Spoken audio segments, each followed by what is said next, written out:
Boa tarde, boa tarde, boa tarde a todos os alunos que daqui a pouquinho vão começar a chegar, né?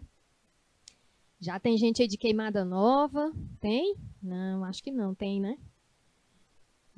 Olha só, boa tarde à nossa professora assistente, Rosário Alves, boa tarde ao nosso diretor de imagem, Isnaba. Vamos lá, pessoal, chegamos na terça-feira, dia 5 de julho, exatamente às 13 horas e 2 minutinhos. Vamos começar a nossa aula aqui do curso técnico em administração, tá? Na nossa disciplina de ética e relações interpessoais, né? Vamos falar hoje sobre código de ética, conceitos e objetivos. Então, vamos lá. Bom, o objetivo de aprendizagem, tá? Olha aí, Inácio, olha aí, Santo Inácio do Piauí chegando também, né?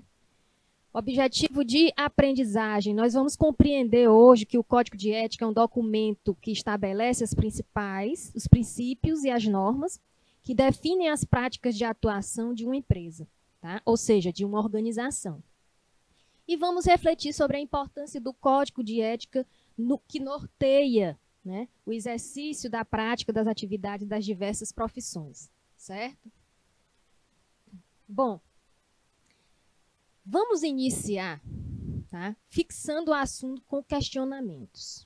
Tá?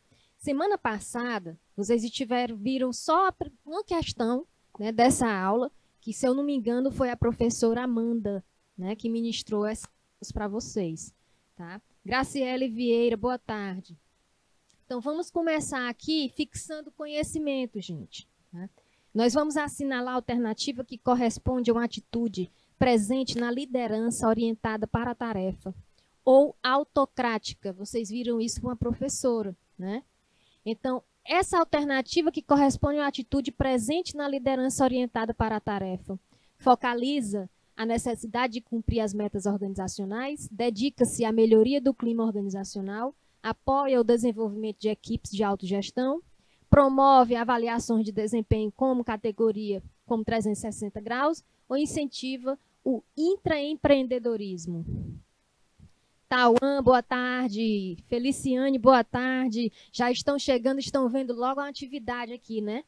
Se bem que não é bem uma atividade. Essa atividade iria ser passada semana passada para vocês, tá? E aí eu trouxe aqui as que vocês não viram, certo? E vamos debater, tá? E olha aí, a alternativa que corresponde à liderança autocrática. Quais dessas alternativas? Opa. Letra A. A liderança autocrática focaliza a necessidade de cumprir as metas da organização. Essas metas estão presentes no planejamento, certo?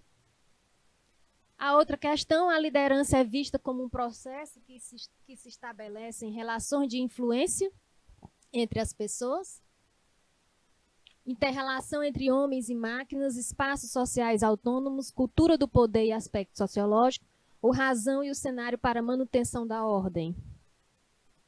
Vamos lá? A liderança é vista como um processo que se estabelece relação de influência entre as pessoas. O líder, ele tem que ser influente. O líder tem que ser exemplo para os colaboradores, para os demais funcionários, certo? Um bom líder vê sua situação na organização como um serviço, ajudando a melhorar também a vida dos demais seres humanos, colocando em ação virtudes e valores éticos. Assim, assinale a alternativa correta que mostre as razões para que a liderança seja ética, né? Eu estou passando rápido, pessoal, porque eram questões da semana passada, tá? Então, assim que vocês vão acompanhar, vocês estão vendo aqui que é muito texto, né, para a gente ficar lendo. Então, eu vou logo marcando e comentando, tá? Aqui está pedindo a alternativa correta, que mostra as razões para que a liderança seja ética. Os trabalhadores possuem mais conhecimentos, porque eles são constantemente capacitados e treinados, informação e poder, e desta forma a ética do líder influencia, olha só o que eu falei da questão anterior, influencia diretamente a ética dos empregados. O líder é o exemplo. Então, ele tem que dar um bom exemplo para os colaboradores, certo? E sobre a liderança, assinale a alternativa incorreta, ou seja, uma alternativa errada. A liderança não interfere no clima organizacional, até porque são elementos completamente distintos e independentes do processo administrativo. O comportamento dos grupos sociais é influenciado pelo estilo de supervisão e liderança. Liderança é um fenômeno de influência interpessoal, ou liderança é um processo de redução da incerteza de um grupo, ou é uma função das necessidades existentes em determinada situação e consiste em relação entre indivíduos e um grupo. Tá? A alternativa incorreta, a liderança não interfere no clima organizacional. Qual é o erro? O erro é o não. O erro dessa alternativa, o incorreto dessa alternativa, é essa expressão não, essa palavra não. Porque a liderança, ela interfere sim, tá, no clima organizacional, certo? E aí a gente fala aqui do código de ética, conceitos e objetivos, né? Nós sabemos que o código de ética é um acordo que estabelece os direitos e deveres de uma empresa, né? Assim como o código de ética profissional, nós temos direitos e deveres, né? Instituição, categoria profissional, ONG, etc. A partir de sua missão, cultura e posicionamento social e que deve ser seguido. O código de ética deve ser seguido pelos funcionários no exercício das funções profissionais. É dever do funcionário seguir o código de ética. Tá?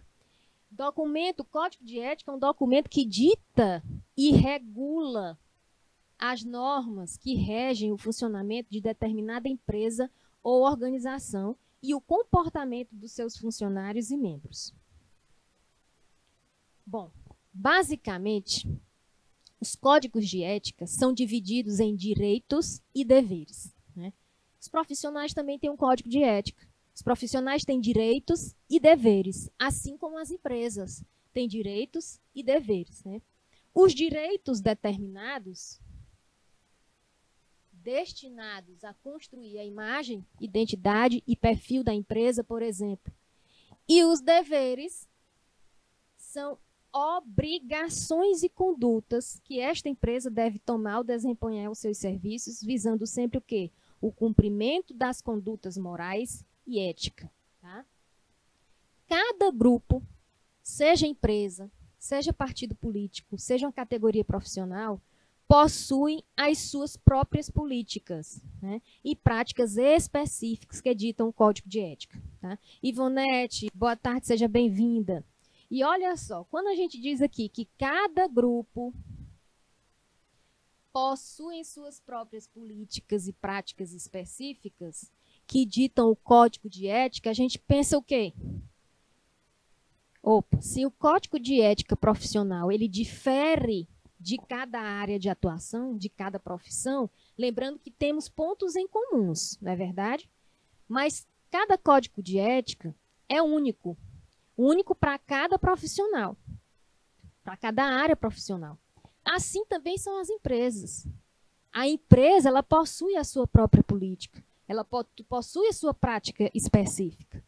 Então, ela vai possuir um código de ética, né, diferente das demais. Por quê? Porque temos várias empresas dos mais diversos setores, certo? Porém, existem alguns princípios básicos que estão presentes em quase todos os códigos.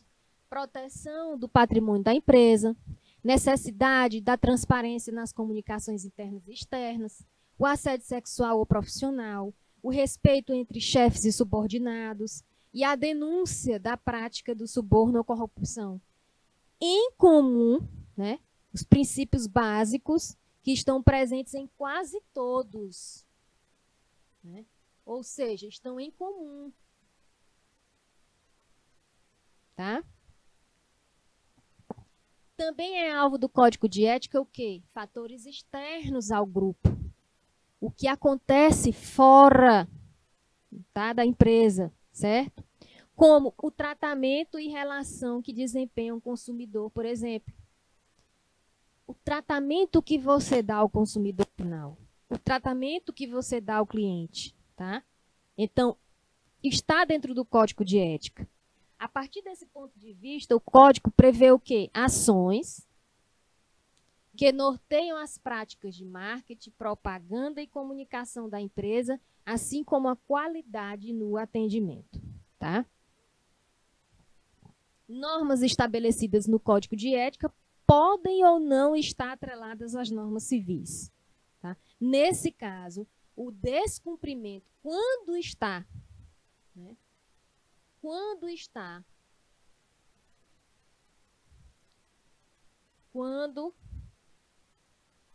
atrelada ao Código Civil, o descumprimento de alguns pontos cruciais do Código podem ser motivo de quê?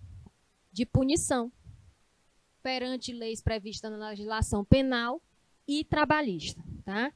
Mais gente chegando aí, Janine Gonçalves, Laila Riane, todo mundo, a Feliciane também.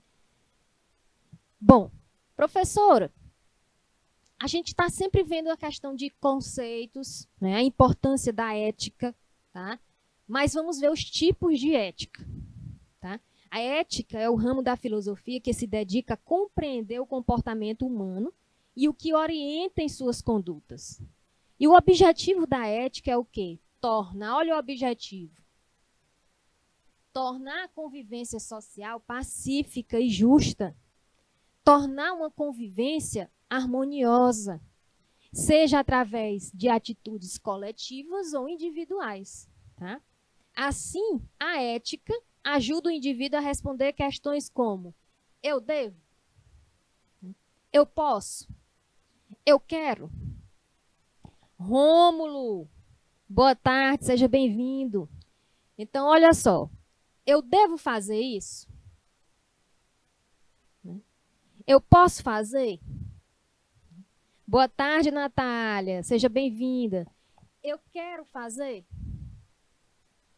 Muitas vezes, gente, dentro do ambiente de trabalho, na nossa convivência, em qualquer contexto de ambiente de trabalho, aqui a gente está falando do ambiente de trabalho, ambiente social, ambiente escolar, a gente quer muito fazer algo, não é verdade? Por exemplo, um colega de trabalho tem uma atitude antiética, né, com você, certo? E aí você tem a vontade de quê? Geralmente, o ser humano tem a vontade de quê? De descontar, né? Não é verdade? Então, a gente fica se perguntando, eu quero fazer? Né? Eu posso fazer? Eu devo fazer? Né? Às vezes, quando a gente pensa assim, eu quero. Eu posso. Mas eu devo? É aí que a gente começa a se autoconhecer. No dever fazer, eu devo fazer? Sim ou não?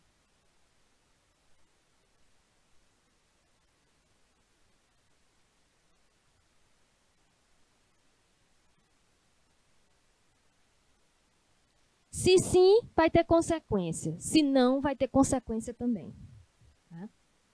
E aí, nesse sim ou não de dever fazer algo dentro do ambiente de trabalho, você tem que analisar o que é que você deve fazer. Se é uma atitude ética ou se é uma atitude antiética. As duas terão consequências. Mas se adotar uma atitude antiética, né, a consequência vai ser negativa. Pode causar uma punição, certo? Cada tipo de ética se diferencia a partir daquilo que é a base para a ação moral. Ética racionalista, primeiro tipo, muito utilizada e estudada pelos gregos antigos.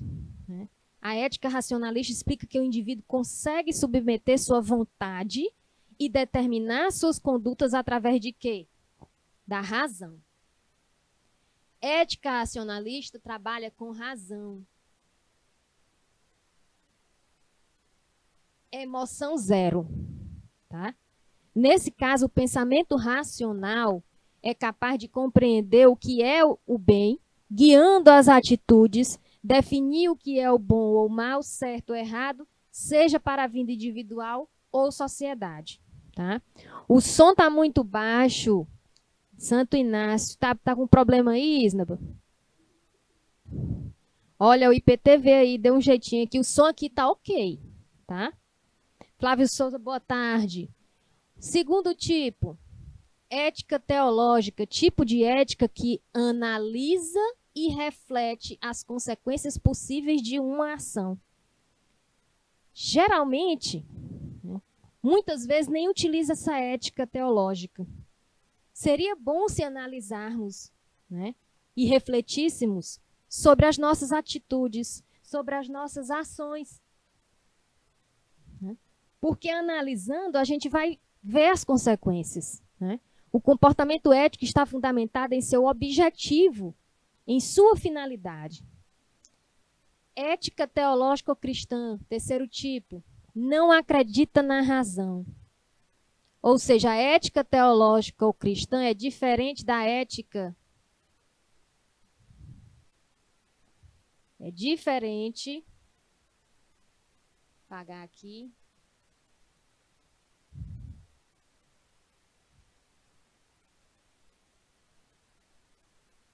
Da ética racionalista. Enquanto a racionalista age pela razão, de forma racional, a ética teológica ou cristã, ela não acredita na razão como um aspecto que controla as vontades ou atitudes do ser humano. Nesse caso, a ética está fundamentada na fé. Né? A razão não controla as vontades ou atitudes. O que é que o ser humano usa mais? Né? A emoção.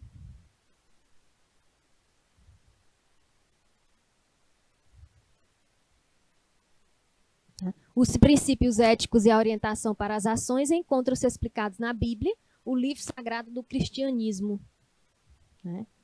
Olha aí a Natália, verdade, tem gente que tipo a pessoa faz bem e recebe o mal. Né? E tem muito que, da forma que a pessoa trata, exatamente, quer descontar. Exatamente. O ser humano, gente, né? Lanai Araújo, boa tarde, seja bem-vindo. O ser humano, ele quer descontar. Né? Mas entenda uma coisa, quando a gente desconta, quando a gente reage com o mal da mesma forma que a gente é tratado, por exemplo, a gente é tratado mal, né?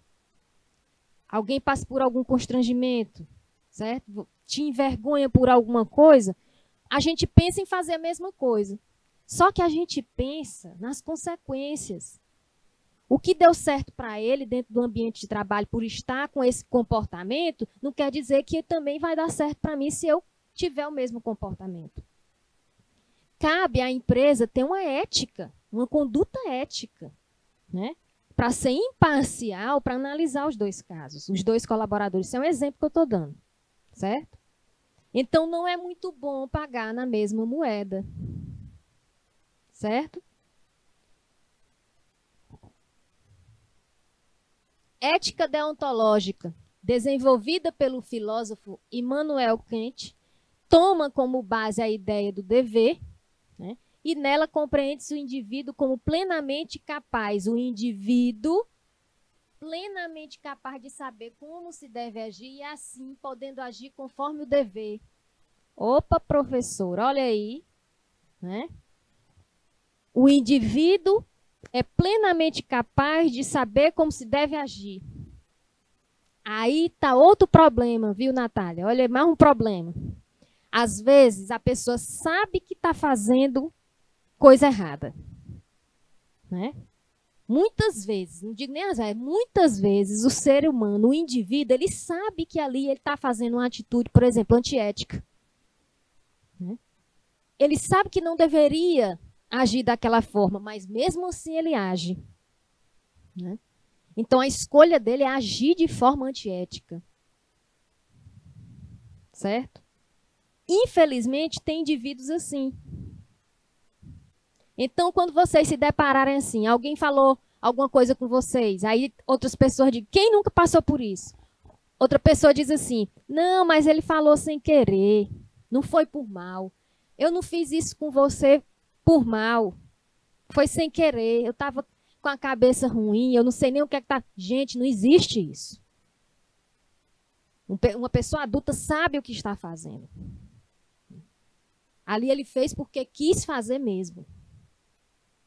Não tem esse negócio de, releve. Não.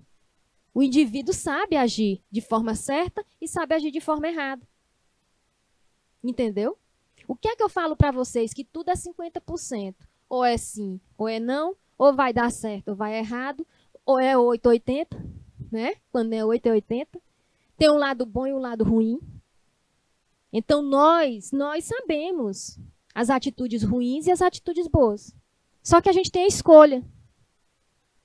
A gente não tem uma escolha de fazer uma coisa certa e de fazer a coisa errada. Só que a gente tem que fazer o quê? Analisar. Será que... Aí começam as perguntas. Eu fazendo isso, eu vou me dar bem? Eu fazendo isso, vai prejudicar quem? Só um ou ao grupo?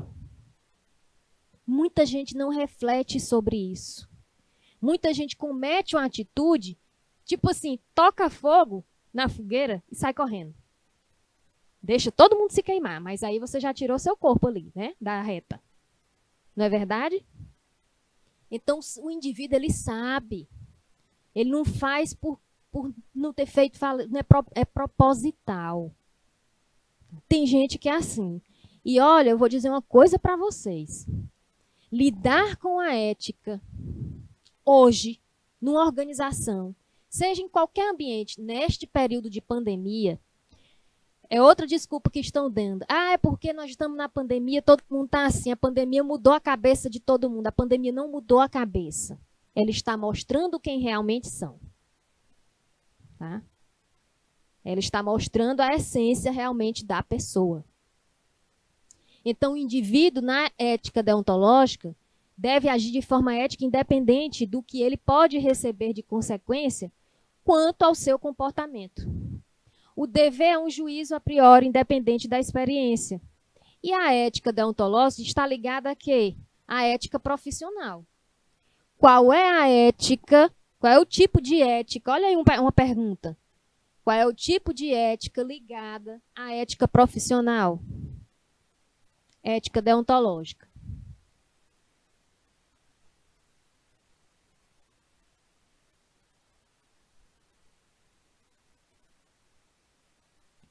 Se relacionando aos conjuntos de ações de um profissional, deve realizar no exercício de sua profissão. Ética utilitarista se baseia na utilidade da ação moral, por exemplo, proporcionar o bem para o maior número de pessoas. Outro problema, né, que muita gente não utiliza, não tem essa ética utilitarista de proporcionar o bem para um maior número de pessoas.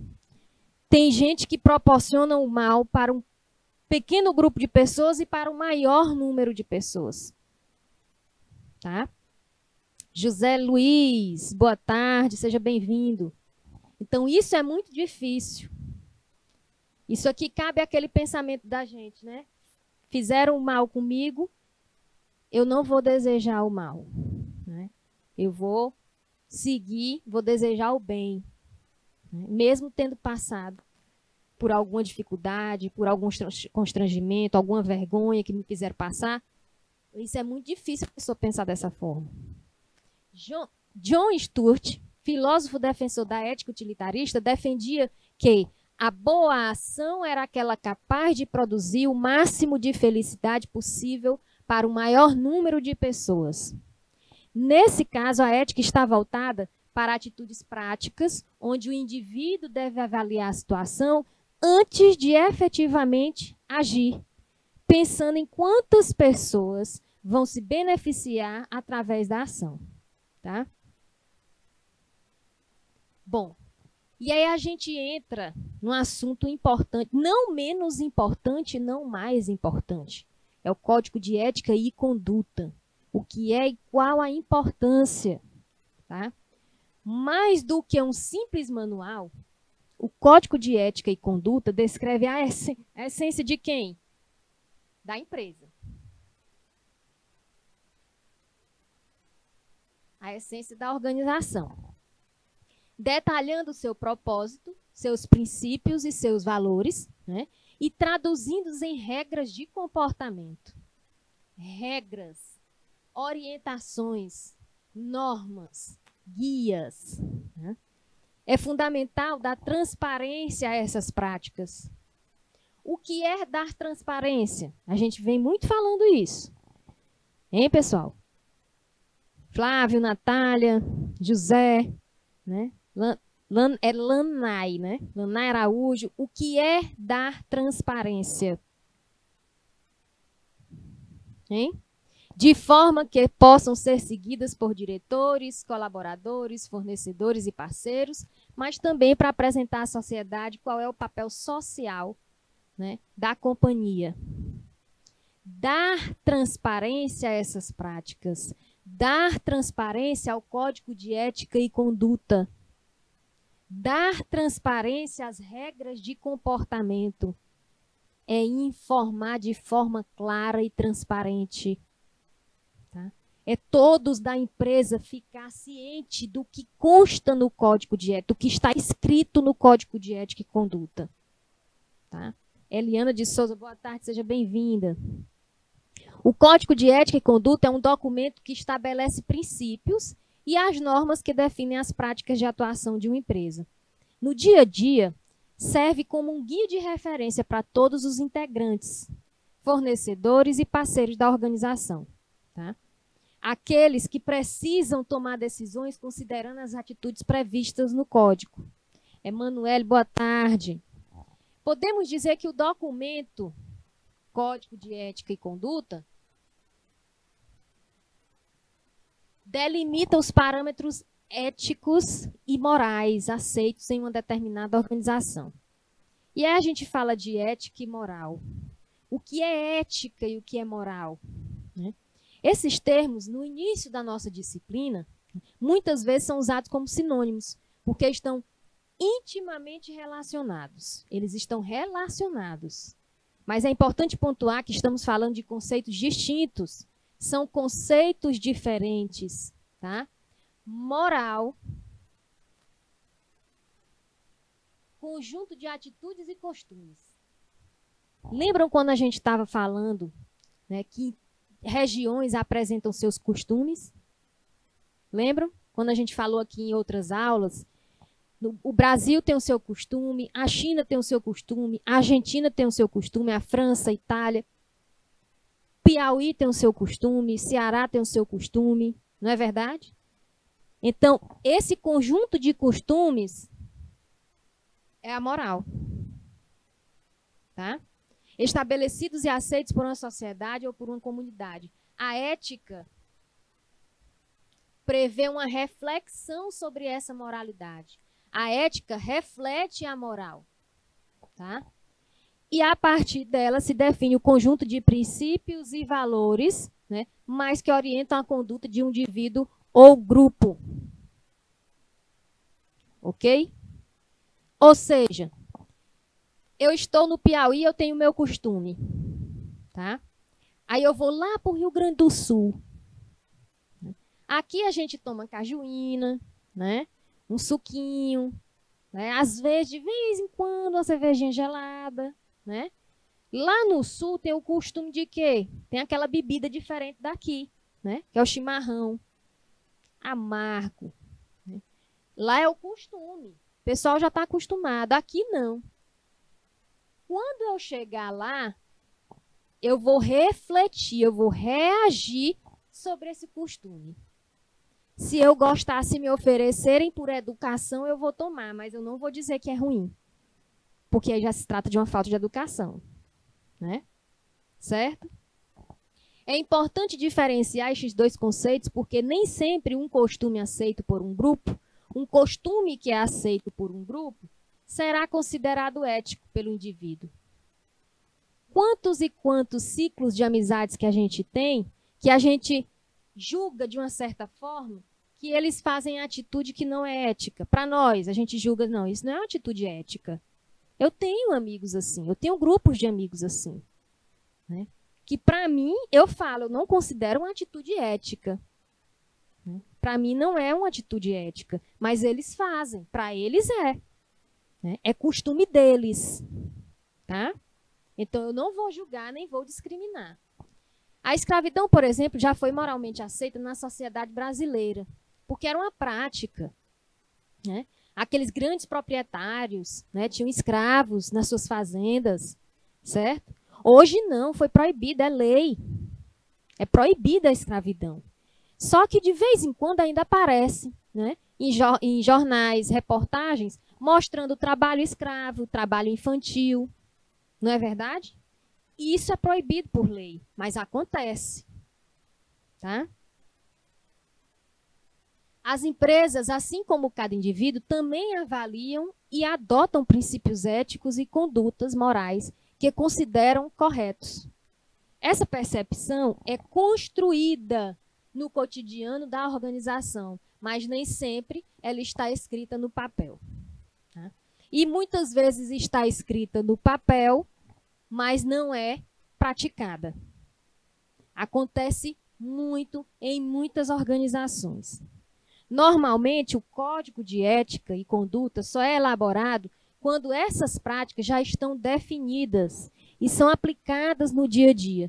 Porém, é recomendado às empresas que façam essa reflexão, né, desde os estágios iniciais do negócio, a fim de que os valores morais orientem a conduta de todos os públicos, interno e externo.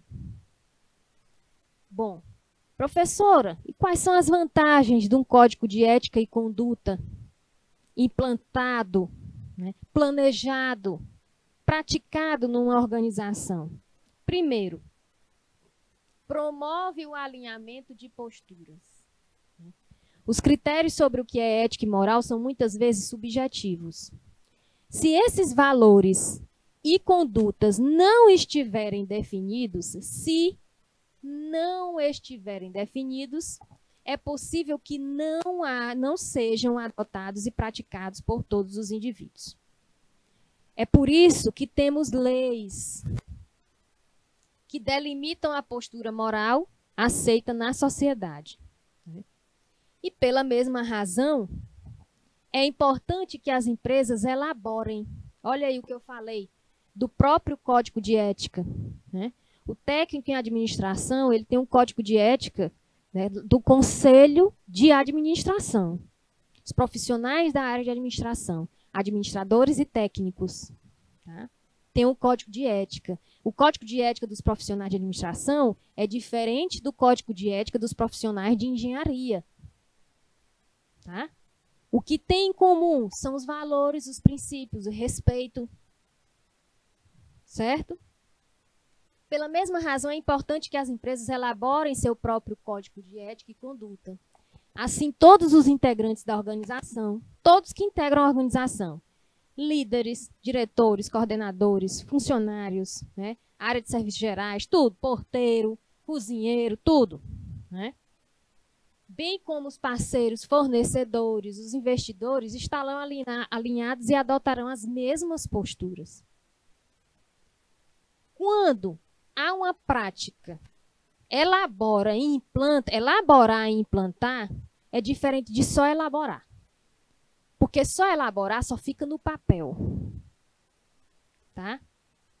É como um contrato. Você não vai fazer um contrato por boca, você quer algo no papel, não é verdade? Pois o Código de Ética, para muitas empresas, tem organizações que já estão adotando um Código de Ética e Conduta avançado, que é o programa de compliance, que a gente já vem falando nas outras aulas, vocês já sabem. Né? Então, a mesma coisa é aqui. Tem que alinhar, tem que informar, todos têm que estar cientes, certo? Tem que ser praticado. Dessa forma, evita-se que cada um tenha a própria interpretação sobre questões morais e éticas, o que pode ser bastante prejudicial para a imagem da empresa. Outra vantagem, tem caráter educativo. No livro Ética na Gestão Empresarial, Francisco Gomes de Matos define o Código de Ética como a expressão da cultura ética. Segundo Francisco Gomes de Matos, o documento deve, com objetividade e clareza, orientar o que é recomendável e o que é inaceitável no exercício da atividade profissional e na conduta como cidadão. O que é recomendável? O que é inaceitável para vocês? Vocês vão ser técnicos em administração. O que é que vocês recomendam? O que é recomendável para vocês como ética e conduta? Para vocês, o que vocês já estão aprendendo aqui com essas aulas, né? Como futuros profissionais, como estudantes, né? Para vocês, o que é inaceitável no ambiente de trabalho? A gente já debateu muitas vezes em relação a isso, tá? Matos explica que o código possui um caráter fundamentalmente educativo e que se divide em 3 dimensões. Olha só. Dimensão preventiva, dimensão corretiva e dimensão educativo-saneadora. Pela palavra, pela denominação das dimensões, a gente já tem uma ideia do que elas, né, fazem dentro do Código de Ética. Né? Preventiva, estabelece diretrizes éticas educativas voltadas para quê? Para a prevenção de situações críticas. Vamos colocar uma situação crítica? Discriminação. Jonilson, boa tarde, meu querido, seja bem-vindo. Uma situação crítica. Discriminação, seja de cor, seja de gênero, orientação sexual ou religião. Tá? Estabelece diretrizes preventivas. Tá? Vamos prevenir que isso aconteça. Certo? Dimensão corretiva. As diretrizes éticas adotam um cunho educativo diagnóstico. Eu faço um diagnóstico do que está acontecendo e corrijo, né? Para identificar problemas com o objetivo de orientar e dar suporte às medidas de correção. Quais são as medidas que eu vou adotar como correção, como corretiva? Né? Para que essa situação não aconteça. À medida que eu estou corrigindo uma situação, eu estou prevenindo. Né? E a outra dimensão, educativo-saneadora, propõe punições exemplares. Quando a gente fala de educativo-saneador, é punição exemplar e tem o propósito de preservar a qualidade e a excelência da empresa. A punição exemplar, pessoal, muitas vezes ela serve como exemplo para que outros colaboradores, outros funcionários ou até mesmo o líder não cometa atitudes antiéticas, porque terá punição. Bom seria se todas as organizações, privadas e públicas, adotassem realmente, né, uma ética, tá? Uma ética organizacional, tá? Um programa de compliance, que aí sim ia ter punição, né? A punição vai desde um afastamento por tempo determinado pela empresa até uma demissão, certo? Demissão por justa causa, que é pior. Porque quando o funcionário vai em outra empresa e aí vai pegar informações sobre você e está lá, demissão por justa causa, as outras empresas não querem, não. Né? O que foi que esse profissional fez que foi demissão por justa causa? Ele começa a ser visto com maus olhos. Tá? Outra vantagem, protege a empresa e os colaboradores. Desvios de conduta, olha aí, desvio de comportamento dentro e fora do ambiente de trabalho podem prejudicar e prejudicam a imagem da empresa. Atingir colaboradores, parceiros, fornecedores e clientes, provocar danos socioambientais e não raramente acarretar crimes como corrupção, assédio moral, discriminação, etc. Tá? E é responsabilidade da organização adotar medidas para inibir essas práticas. É de responsabilidade a organização usar aquelas dimensões preventivas, corretivas e educativas, saneadora.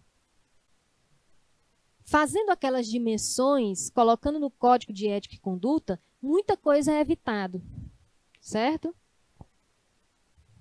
Há uma série de recursos que podem e devem ser utilizados pela empresa com esse objetivo, como programas de compliance,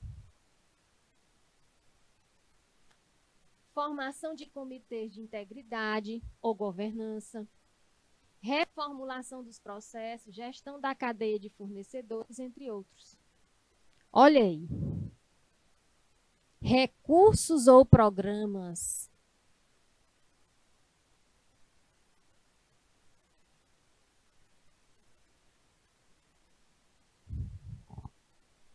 Podem ser utilizados, podem ser implantados, podem ser adotados. Certo? O programa que está sendo mais aplicado atualmente é o programa de compliance. É um programa completo de ética avançada, que se preocupa com a ética do colaborador, que se preocupa com a ética empresarial. Tá? E detalhe, os programas de compliance estão dentro dos sistemas de gestão de qualidade total, tá? Dos programas de qualidade. Certo? Então, busca e sempre vai buscar o quê? Ele se preocupa com o quê? Com a melhoria contínua da organização. Certo? Bom, o código descreve objetivamente os valores morais, né, que guiam a organização, que guiam as condutas esperadas, né, e as posturas inapropriadas e passíveis de punição. Se adotar aqui a dimensão educativa saneadora, pode não haver, ou pode haver punições, né? Uma vez que essas normas estejam estabelecidas e disseminadas, cada pessoa ou organização que se relacionar com a empresa assumirá o compromisso de seguir as regras determinadas, né? E aí vem aquele ponto que eu sempre falo para vocês. Quando a gente, né, quando a organização vai implantar uma ética avançada, um programa de compliance, né, uma qualidade no ambiente, para o ambiente de trabalho e para o colaborador, né, e todos ali envolvidos, tem funcionário que não gosta. Por quê? Porque tem gente que não quer seguir normas, tem gente que não quer seguir regras determinadas. Isso vai desde a vestimenta para o ambiente de trabalho até as suas atitudes. Isso é percebido, tá? Se você está no ambiente de trabalho, você não vai vestido como você se veste em casa, né? Você não vai botar um shortinho curto, uma saia curta. Você está no ambiente de trabalho, tá? Seja qual for a atividade. Tem regra? Siga a regra, tá? É a questão, pessoal, essa questão de punição. Professor, vamos levar para a realidade. Quando a gente fala aqui que o Código de Ética é um documento que possui regras, normas a serem seguidas. Edital do Enem, edital de vestibular, edital de concurso. Quem aí já fez algum concurso? Quem aí de vocês? Quem aí já fez, já tentou o Enem e vai tentar de novo? Vocês sabem que tem um edital a ser seguido. Aquele edital são normas. Igual o Código de Ética, são normas. Dependendo da organização, dependendo de onde você vai pleitear a vaga para aquele cargo que você está querendo, né, que você vai fazer o concurso, dependendo, tem edital que eu já vi, né, inclusive já fiz até prova, né, que diz o seguinte, até na vestimenta. Olha aí, o José Luiz, eu não sei se ele já se deparou com algum edital que falava até da vestimenta do candidato, né? Mas eu já fiz um concurso onde a vestimenta do candidato estava lá como norma. Não entrará, não terá acesso ao local de prova o candidato vestido com bermudas, camisetas e mulheres de saia e short curto, né? E chinelo. E antigamente, quando eu fazia concurso, gente, né, eu ia de chinelo, eu ia de short, um macacãozinho curto. Eu queria ir à vontade, porque a gente passa 4 horas sentado, né, José Luiz? Passar 4 ou mais horas sentado para fazer uma prova. cabeça todo o tempo baixa, você não pode nem se mexer, né? Então é complicado. Então, antigamente, a gente via, muita gente vai de chinelo. Hoje, não. Tem gente que vai, né? Vai mais à vontade, vai com short curto. Mas isso depende muito do edital. O problema, né? O problema, olha aí, eu fiz um concurso onde não podia entrar de short, não importava se fosse curto ou não, tá vendo? O problema é o seguinte, muita gente, né, não leu o edital.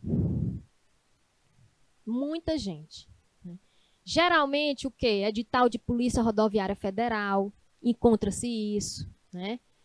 Edital de Polícia Federal, né? Encontra-se isso sobre a vestimenta. Não pode ir de chinelo.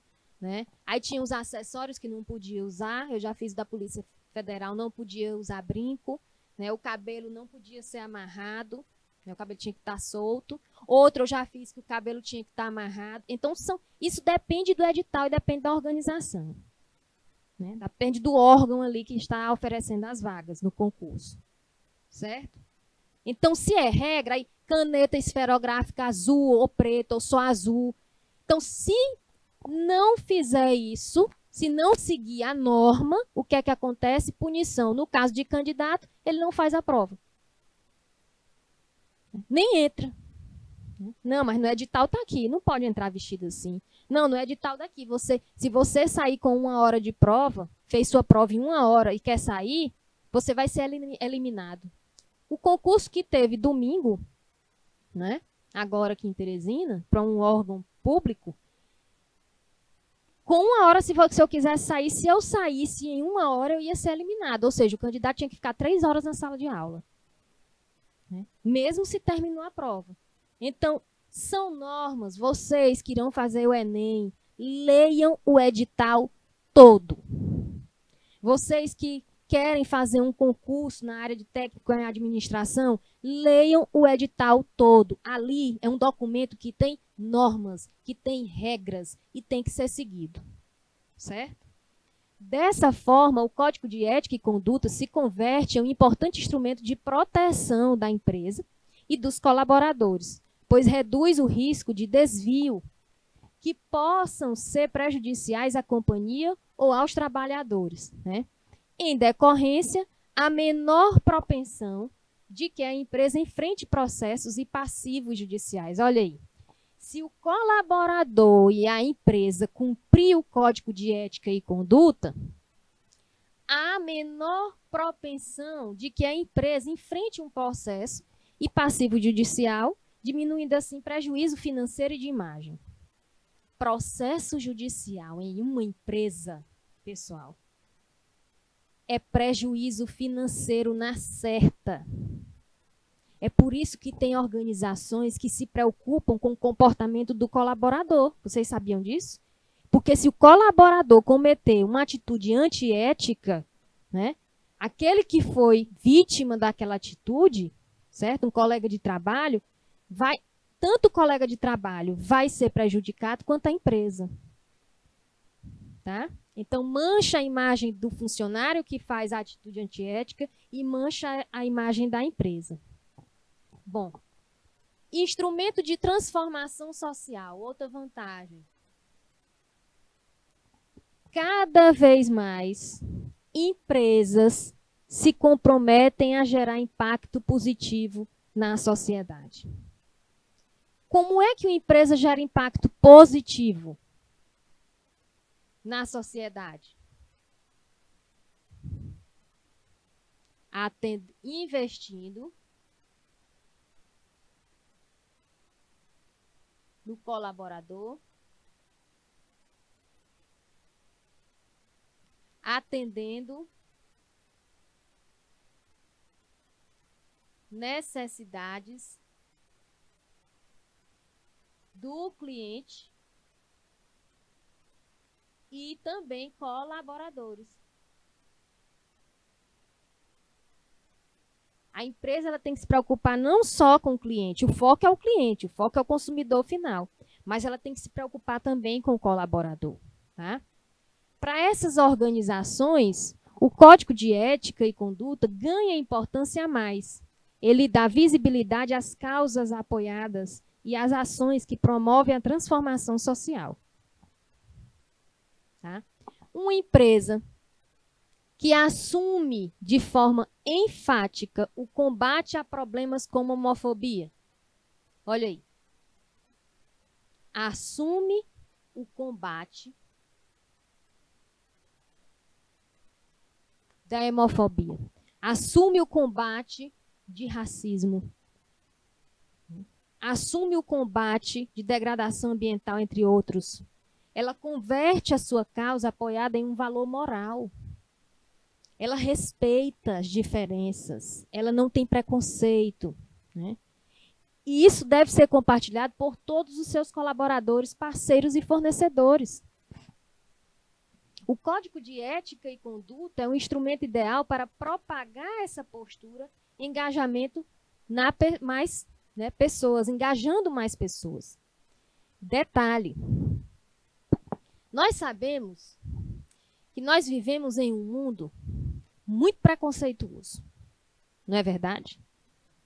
A novela Pantanal ontem, quem acompanha a novela Pantanal aí, né, tratou deste caso bem aqui, ó, ontem. Né? Olha o assunto que foi tratado numa novela, né? O assunto de homofobia.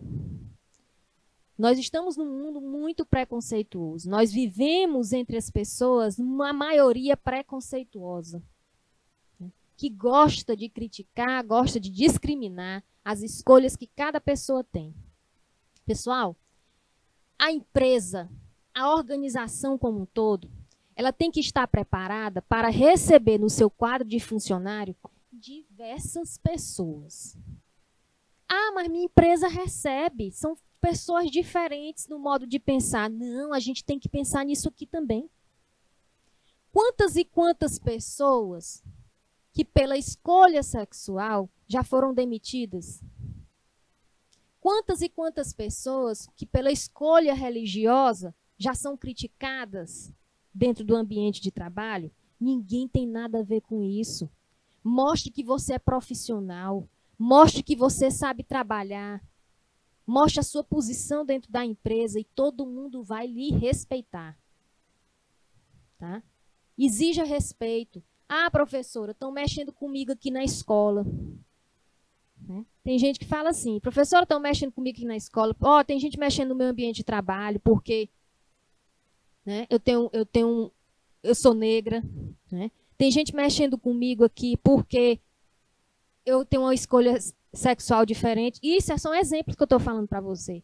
Pois comunique à gerência, comunique à organização, comunique ao diretor, comunique ao coordenador, ao supervisor. Comunique e se imponha. Ó, está acontecendo isso, meu colega de trabalho está fazendo piadinhas com a minha escolha e eu não vou permitir isso. Eu quero saber qual é a posição da empresa em relação a isso. Aí sim. Tá? Ninguém vai mexer com você, não. Se a empresa for uma empresa séria, se a empresa tiver um código de ética e conduta, ela tem que combater isso. Porque o código de ética e conduta fala disso. Não tem que ter discriminação. Tá? Beleza? Então, muito cuidado com isso. Ok? Certo? Então, o que é que acontece? Outra coisa, intolerância religiosa. Semana passada, né, brigas de vizinho, gente. Brigas de vizinho, anos e anos, que uma senhora mostrou no jornal, uma senhora recebia as pessoas na casa dela para dar um passe, né, para fazer um desenvolvimento, fazendo a Umbanda, desenvolvendo a Umbanda. Aí o vizinho, anos e anos, né, foi denunciar. Esqueceu esse vizinho e mal se informou esse vizinho que tem uma lei que permite, está na Constituição. Nós não podemos discriminar cultos religiosos. Então, são escolhas que a gente faz, minha gente. São escolhas que a gente faz. Tá? E temos que respeitar. Ah, fulano era católico, hoje é espírita. Sim, é uma escolha, mudou. Beleza?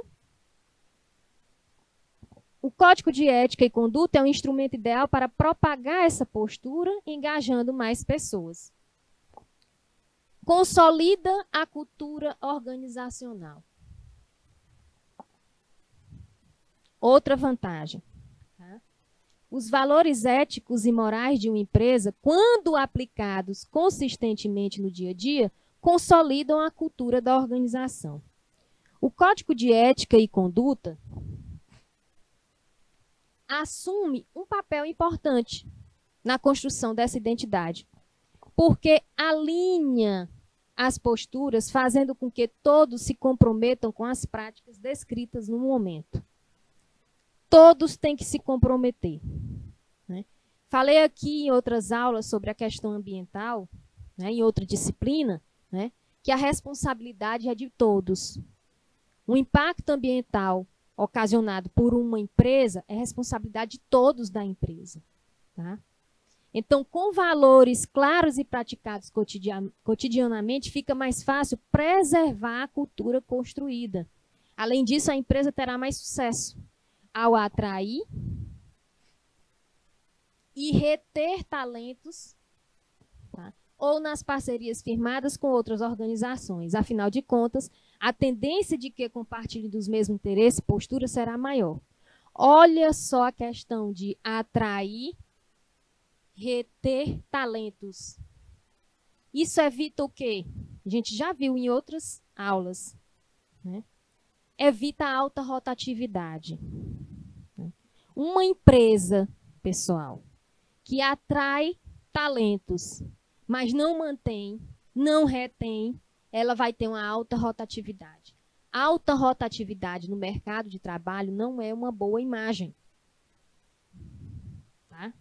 O funcionário pode ser o melhor, mas essa empresa vai só atrair. Às vezes, para receber ali só para fazer de conta, para mostrar que o funcionário ali é bom, mas com pouco tempo ele é demitido. Contrata outro. Né? Isso não é bom de maneira nenhuma para as empresas, tá? Voltamos já já para a nossa aula.